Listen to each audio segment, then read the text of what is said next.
Vous avez été abandonné en plein milieu des bois pour être chassé pour le sport par les personnes les plus riches du monde. Et dans ce jeu de la mort, personne n'est ce qu'il semble être. Des pièges sadiques sont cachés dans chaque coin de rue et vous devrez être plus malin que les autres et plus brutal si vous voulez survivre. Alors que faire contre des chasseurs assoiffés de sang qui cherchent toutes les excuses pour vous tuer? Je vais vous expliquer les erreurs commises, ce que vous devriez faire et comment déjouer tous les pièges mortels de The Hunt. Tout le monde dans cet avion va mourir. Cet homme ici profite de tous les avantages de la richesse, mais alors qu'une hôtesse de l'air verse son champagne, tout le monde est choqué lorsqu'un homme entre en titubant dans la cabine. Cet homme ne sait pas où il est, mais il est clair qu'il n'est pas censé être réveillé. Ted, le médecin ici présent, calme l'homme et le fait s'allonger au sol. Il demande ensuite un stylo à l'hôtesse de l'air avant de le poignarder vicieusement dans le cou. Ok, donc ici ça a très vite dégénéré, mais ce n'est pas parce que quelqu'un est médecin qu'il faut lui faire confiance. 70% de la population accorde une confiance aveugle aux médecins parce qu'ils en savent plus que nous sur la façon de nous maintenir en vie. Mais personne ne pense jamais qu'ils en savent aussi un petit peu plus sur les façons de nous tuer. Ce médecin vient tout juste d'utiliser son expertise pour le poignarder dans l'artère carotide, un vaisseau à haute pression qui fournit le sang au cerveau et c'est l'une des façons les plus rapides de mourir d'une perte de sang. Maintenant, même si ce gars a été drogué, il a assez d'informations pour savoir qu'il est dans un jet privé. Vous pourriez facilement sentir le grondement du moteur et les effets de la pressurisation de la cabine. Et à moins que vous ne soyez un milliardaire ivre-mort, on peut dire que si vous ne vous souvenez pas d'être monté dans l'avion, c'est que vous êtes probablement ici, contre votre gré. Donc débarquer comme ça à l'air libre, c'est quand même pas très intelligent, et on devrait d'abord prendre conscience de notre environnement. Alors après m'être réveillé, je resterai où je suis et je noterai la durée de notre vol, parce qu'on peut estimer que pour chaque heure de vol, on aura parcouru environ 900 km, et on aura une meilleure idée de l'endroit où on se trouve dans le monde en attendant tranquillement d'atterrir. Et quelle meilleure façon que de faire passer un temps de vol qu'en jouant à un jeu sur mon téléphone. Et bien sûr, je parle de Raid Shadow Legends. Raid Shadow Legends, c'est le jeu mobile populaire qui vous envoie combattre de nombreux ennemis différents avec votre équipe de champions. Une des dernières factions ajoutées à la gamme de plus de 600 personnages de Raid, les nains. Ils ont leur propre riche histoire dans le monde de Teleria. Alors apprenons à mieux les connaître. Utilisez le lien ci-dessous pour télécharger Raid sur votre mobile ou votre PC. Troisième race créée à l'époque de la création, ils se sont largement séparés tout au long de l'histoire. N'interagissant avec les autres royaumes que par l'intermédiaire d'émissaires commerciaux et d'intermédiaires, leur société est divisée en un système de castes rigides. Les charcutiers, les artisans, la noblesse et le sacerdoce nain. Il n'y a pas si longtemps, les forces démoniaques de Syros ont tenté d'envahir le royaume des nains. Les nains ont gagné et leur roi a rassemblé une armée pour marcher à la surface et rejoindre la cause commune avec les forces de la lumière contre les ténèbres, mettant fin à plus de 1000 ans de non-alliance. Donc ces gars-là ont l'air vraiment cool et la faction a beaucoup de variétés et de détails de conception. Il y a des méchants, des nobles, des serveuses de bar, des sorciers, et tout ça, ça fait une énorme société. Alors voici quelques-uns de mes favoris. Ce que j'aime dans le jeu, c'est à quel point il est rapide de faire évoluer vos champions en cultivant la campagne. Vous utilisez vos XP et obtenez des tonnes d'argent et quelques artefacts en même temps. Et ce mois-ci, Raid a un programme ininterrompu d'événements et d'activités spéciales, y compris une programmation d'Halloween absolument bondée vers la fin du mois. On parle de grosses récompenses, de tournois contre d'autres joueurs, d'événements spéciaux de fragments pour obtenir de tout nouveaux champions légendaires, dont un champion d'Halloween, très effrayant et bien plus encore. Alors si vous voulez avoir une énorme longueur d'avance sur Raid, tout ce que vous avez à faire, c'est de cliquer sur le lien dans la description ou de scanner ce QR code et vous obtiendrez un champion épique Shonoru qui est incroyable dans la tour de malheur, 200 000 d'argent, un boost d'XP, une recharge d'énergie et un éclat antique pour pouvoir invoquer un formidable champion dès que vous entrez dans le jeu. Et tout ce trésor vous attend ici. C'est incroyablement facile, alors cliquez sur le lien dans la description et nous on se voit dans le jeu.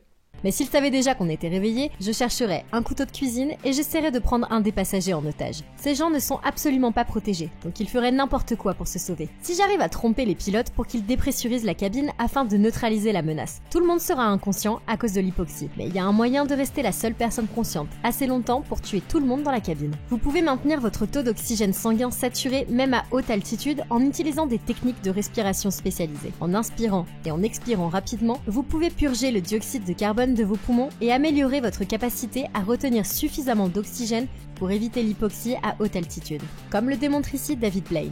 L'homme n'a pas encore abandonné, il saisit une bouteille de champagne et la casse sur la tête du médecin. Mais le bruit réveille une femme à l'arrière de l'avion, elle attrape une chaussure, s'approche par derrière et lui enfonce le talon dans l'œil.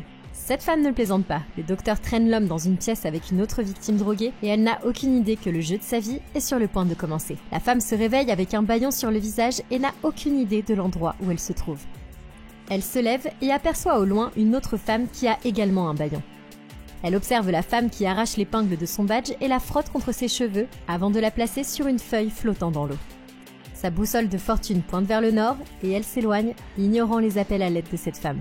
Ok, cette femme a des compétences folles et nous voulons être entourés de personnes intelligentes pour nous en sortir vivants. Donc il est raisonnable de penser que nous devrions la suivre. Mais cette femme tire en fait une fausse conclusion, parce qu'il ne sert à rien d'aller vers le nord si on ne sait pas d'abord où on se trouve dans le monde. La seule chose qui a plus de valeur qu'une boussole à l'heure actuelle, c'est la connaissance de la botanique et des sciences de l'environnement. Parce qu'on peut utiliser une espèce d'arbre, la température et l'humidité pour déterminer où on se trouve dans le monde. Des arbres différents poussent dans des régions et des climats différents. Donc si nous savons déjà que nous avons pris l'avion et que nous avons une idée approximative de la durée de notre voyage, nous pouvons construire un rayon dans lequel ces modèles météorologiques observables, les espèces d'arbres et les niveaux d'humidité se situeraient à l'intérieur de ce rayon, et ainsi faire une supposition raisonnable de l'endroit où on pourrait être. Si vous êtes entouré de conifères, il est plus probable que vous vous trouviez dans l'hémisphère nord, alors que les palmiers vous indiqueraient qu'on est plus dans une région tropicale ou subtropicale. Tout cela est important parce que ça nous indique dans quelle direction cardinale on doit marcher. Si je pense être près d'une côte, il serait plus logique de marcher vers l'est ou vers l'ouest pour confirmer la théorie afin de pouvoir me géolocaliser. Et le nord serait la direction la plus improbable pour trouver ça. La femme voit un homme qui passe et le suit jusqu'à un champ ouvert où elle trouve plusieurs autres victimes. Et ils marchent tous vers une caisse en bois au centre de la clairière. L'homme prend le pied de biche et commence à faire levier pour l'ouvrir. Inquiets, les autres s'enfuient pour regarder en sécurité, pensant que cela pourrait être un piège mortel. Honnêtement, je peux pas les blâmer parce que, à moins que ce soit Noël, ouvrir des objets dans des boîtes mystérieuses, c'est pas toujours une très bonne idée. Alors que l'homme ouvre enfin la caisse, un cochon, habillé d'un costume, en sort au trot. Mais ce n'est pas la seule chose qu'il y a dans la boîte, car il se penche et tire sur un énorme porte-armes rempli. Ok, tout d'abord, nous devons prendre autant d'armes que possible pour nous-mêmes. Mais pour l'instant, nous ne savons pas si nous sommes censés nous entretuer ou travailler en équipe, ce qui rend notre prochaine décision extrêmement importante. Si nous courons pour prendre des armes, ce type pourrait décider que nous sommes une menace et nous tirer directement dessus. Il est dans un champ ouvert et c'est une cible facile pour quiconque pourrait regarder. Alors si c'était moi, j'essaierais de le convaincre qu'il est en danger en restant dehors et je l'obligerais à pousser son porte-armes jusqu'à la limite des arbres et à l'utiliser pour se mettre à l'abri. Une fois que les armes sont sorties de la clairière, il sera plus facile de trouver une coopération parce que nous aurons déjà agi en fonction de notre avantage mutuel. Maintenant, en ce qui concerne le choix des armes, j'ai besoin de quelque chose de léger et de polyvalent. Donc, je choisirai 2 pistolets et une machette népalaise. Les 2 sont faciles à transporter et à utiliser. Et au moins, les kukris peuvent être aussi utilisés comme outil. Les fusils sont évidemment plus puissants et meilleurs pour la portée, mais comme ils ne sont pas adaptés à tous les scénarios et sont impossibles à dissimuler, je sacrifierai donc l'arme la plus puissante pour l'agilité et la discrétion. Les autres victimes kidnappées se précipitent pour choisir leur arme. Lorsque cette femme repère l'enveloppe contenant une clé et l'utilise pour déverrouiller le baillon de cet homme, ils commencent tous à s'entraider, tandis que cet homme lui tend une arme. Elle n'a jamais touché une arme auparavant, alors il lui montre soigneusement comment s'en servir. Elle commence à parler avec ce gars, quand soudain, une balle passe et interrompt leur conversation. Ils courent tous se mettre à l'abri, mais la blonde ne s'en sort pas. C'est un de moins, il n'en reste que 10. Ce gars fait le tour de la boîte et découvre que les tirs viennent de ce bunker en haut de la colline. C'est alors que Rambo court vers lui, tirant toutes ses munitions, mais il est abattu en seulement 2 coups. Ça fait 2 morts, il en reste 9. Cette femme sort de la boîte et court dans les bois, mais elle tombe dans un piège. Ce type court après elle et la trouve au fond d'une fosse avec des pics. Il parvient à la sortir de la fosse et l'emmène dans les bois, mais il marche sur une mine et se fait exploser, envoyant la fille dans les airs. Ok, à ce stade, on peut dire que personne ici ne sait ce qu'il fait. Charger un bunker qui est au moins à 40 mètres au milieu d'une clairière, ça n'a aucune logique. Nous ne sommes pas ici volontairement, donc il n'y a aucune raison pour nous de combattre ces gens. La seule chose logique à faire ici, c'est de courir vers les arbres pour s'échapper, et de continuer à courir jusqu'à ce qu'on trouve de l'aide. Honnêtement, si vous aviez regardé notre environnement avant même d'ouvrir la boîte, vous auriez pu voir que ce bunker est fait par l'homme et tout ça c'est suffisant pour leur dire qu'ils ont été amenés ici pour être chassés. Les armes n'étaient qu'une excuse pour les attirer sur le terrain pour s'entraîner au tir. Nous devons maintenant considérer que tout ce que nous rencontrons peut être un piège, et cette logique doit également être incluse dans notre fuite. Si nous savons qu'il y a des mines terrestres et des fosses avec des puits dans les environs, je laisserai les autres courir en premier pour pouvoir observer les chemins qu'ils prennent et choisir de suivre ceux qui comportent des pièges parce qu'ils auront déjà été déclenchés et exposés par les autres. L'homme barbu retrouve la femme dans la fosse et il lui manque maintenant les jambes. Elle le supplie de l'abattre, mais comme il refuse, elle prend un de ses fusils et fait le travail toute seule. Ça fait donc 4 morts, il en reste 7. Il s'éloigne en rampant dans les bois et court jusqu'à la forêt, où il trouve une clôture métallique avec une route de l'autre côté. Il est rejoint par 3 autres personnes qui lui demandent quel est le plan. L'homme leur dit qu'ils sont coincés au milieu de Manor Gate et qu'ils doivent suivre la route ici. Ils grimpent tous par-dessus la clôture, mais alors qu'ils arrivent de l'autre côté, des flèches commencent à voler, touchant l'homme dans le dos. Les autres s'enfuient, tandis que lui reste derrière, tirant à l'aveugle dans les bois, mais l'archer lui tire une flèche dans la gorge et le type se fait exploser avec une grenade à fragmentation. Ok, ce gars n'avait pas à mourir de cette façon. Il aurait pu continuer à courir le long de la clôture pour trouver un endroit plus sûr à escalader, mais se précipiter vers l'archer, c'est pas la pire des tactiques. Un bon archer, ça peut toucher une pastèque à 100 mètres, alors qu'un tireur armé d'un 44 Magnum a plus de chances de la manquer. C'est en dehors de la portée effective de l'arme, donc se rapprocher serait une bonne tactique. Mais si c'était moi, je ne courrais pas sur ce chemin ouvert ici. Nous ne savons pas exactement où se trouve l'archer, il serait donc préférable de courir en diagonale dans la forêt plus dense pour une meilleure couverture, parce qu'on sera beaucoup plus difficile à atteindre. Une fois que j'aurai repéré l'archer, j'attendrai qu'il tire, et quand il redressera son arc, je me précipiterai sur lui en tirant avec mon pistolet. Les 3 survivants courent sur la route et ont la chance de trouver une station-service sur leur chemin. Ils y courent et bloquent l'endroit, barricadant la porte d'entrée fermée et exigeant de savoir où ils sont. Le vieil homme leur dit qu'ils sont en Arkansas. Et ça commence à faire peur à tout le monde parce qu'ils viennent de réaliser qu'ils ont tous été kidnappés dans différentes parties du pays. Le barbu est de Staten Island. Cette femme vient du Wyoming et l'homme de Floride vient exactement de là où vous pensez qu'il est. Il exige au vieux couple de lui donner un téléphone pour appeler la police.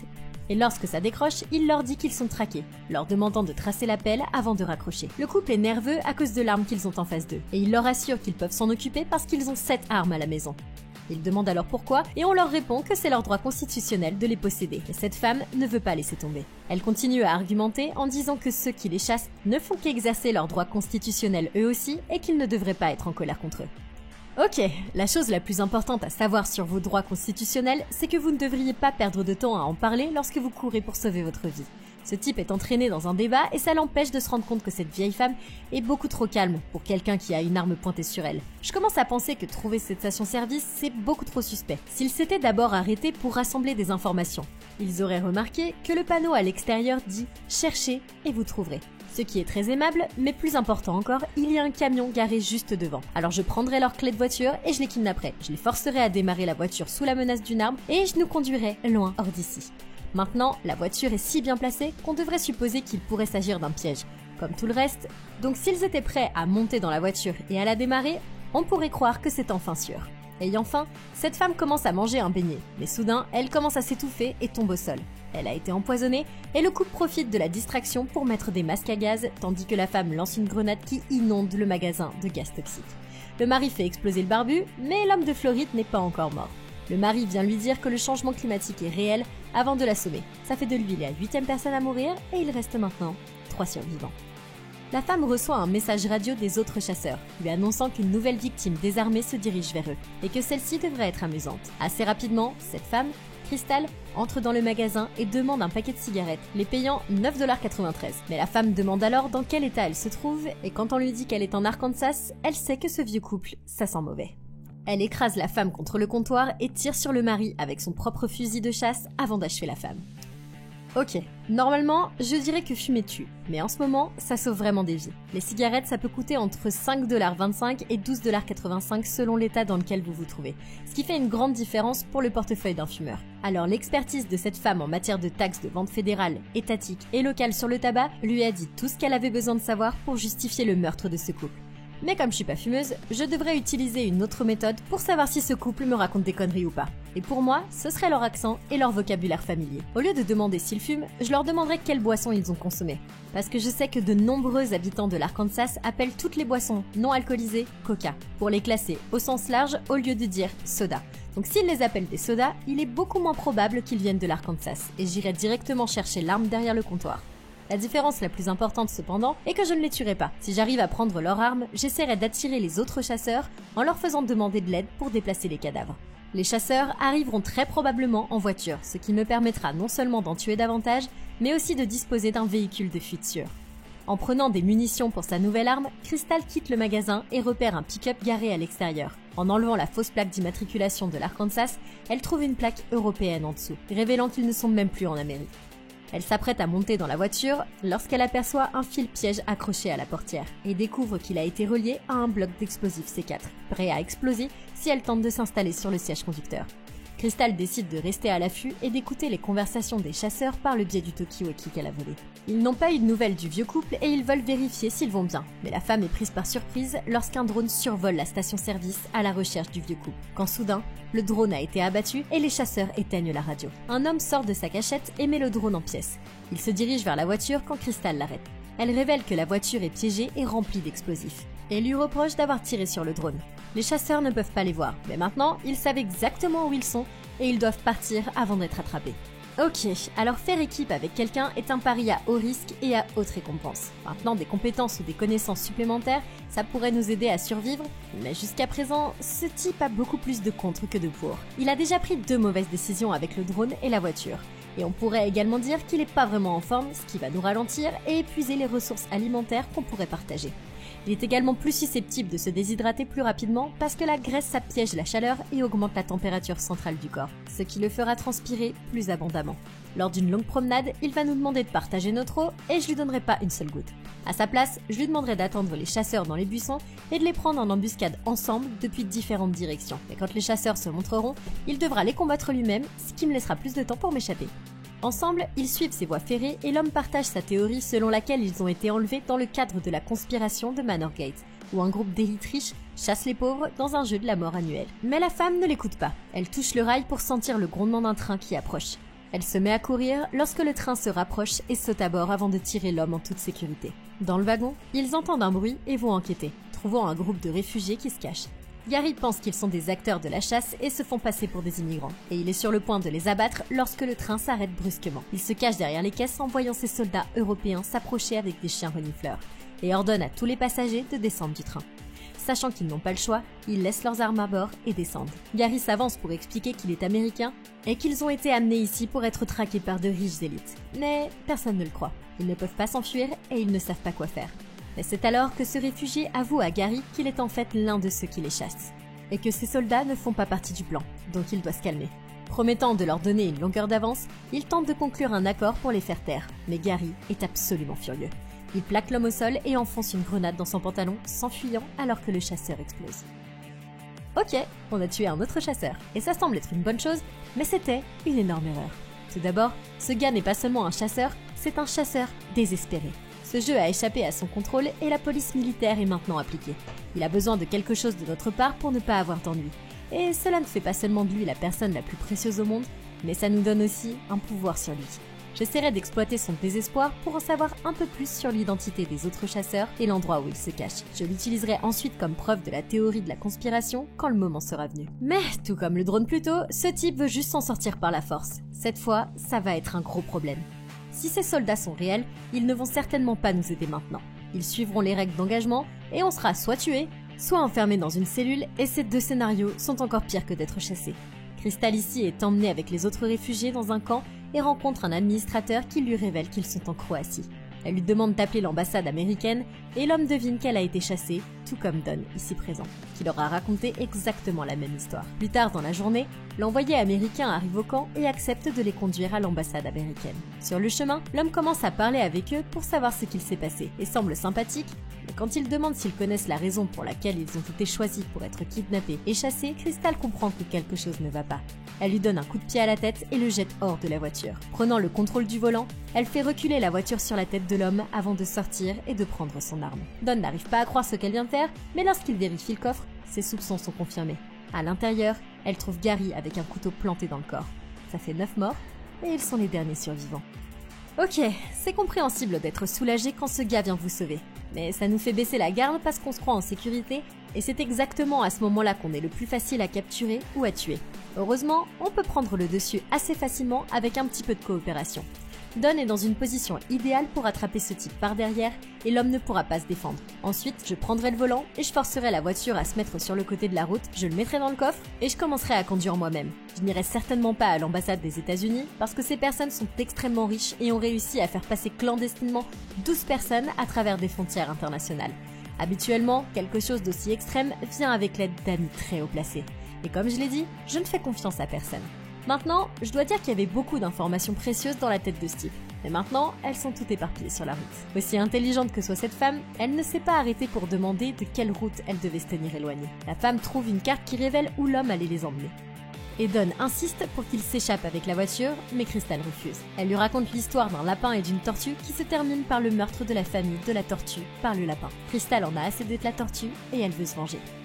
C'est alors que ce cochon sort des bois en trottinant et ça lui donne une idée.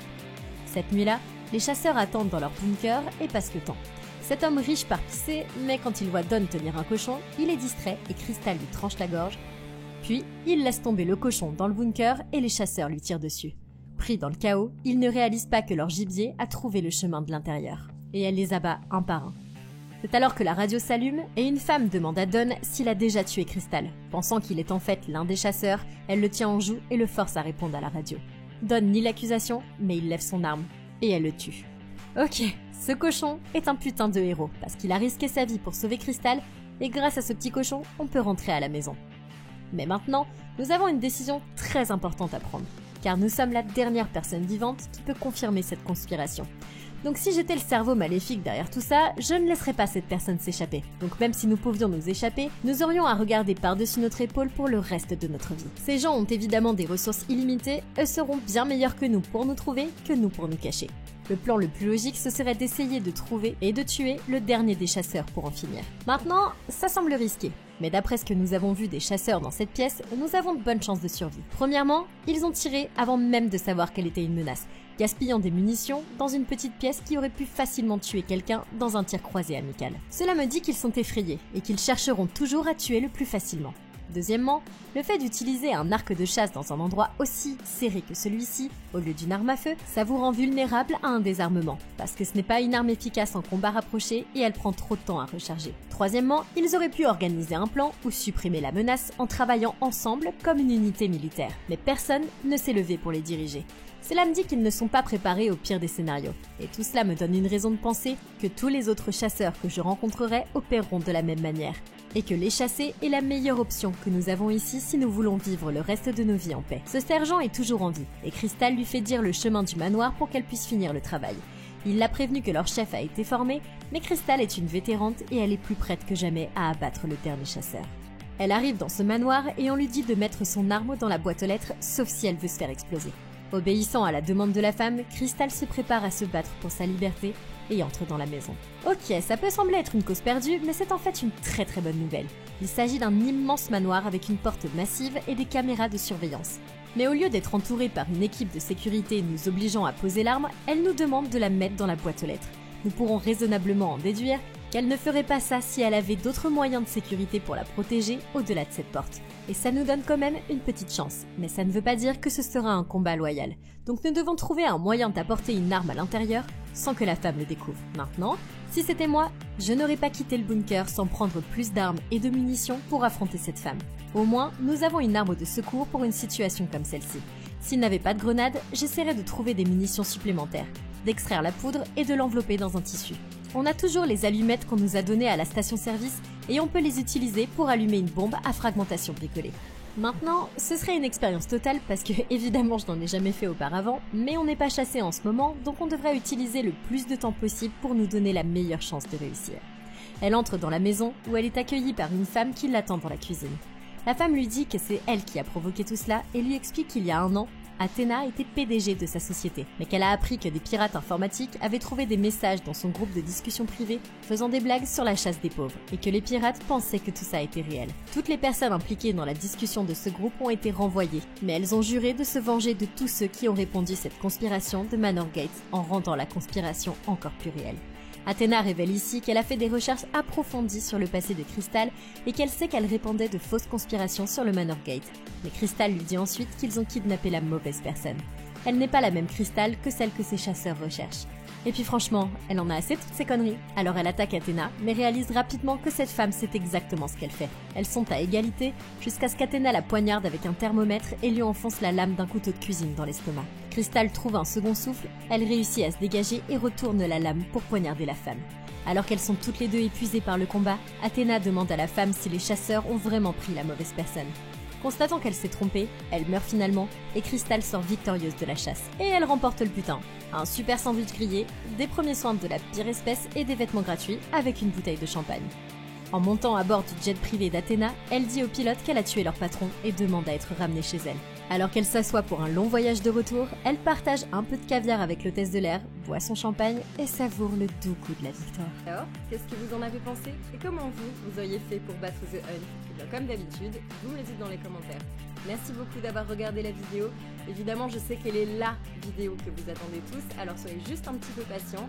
Et en attendant, continuez de liker et de vous abonner et de consulter la playlist Comment battre pour plus de vidéos comme celle-ci. Et d'ici la prochaine vidéo, passez une super journée.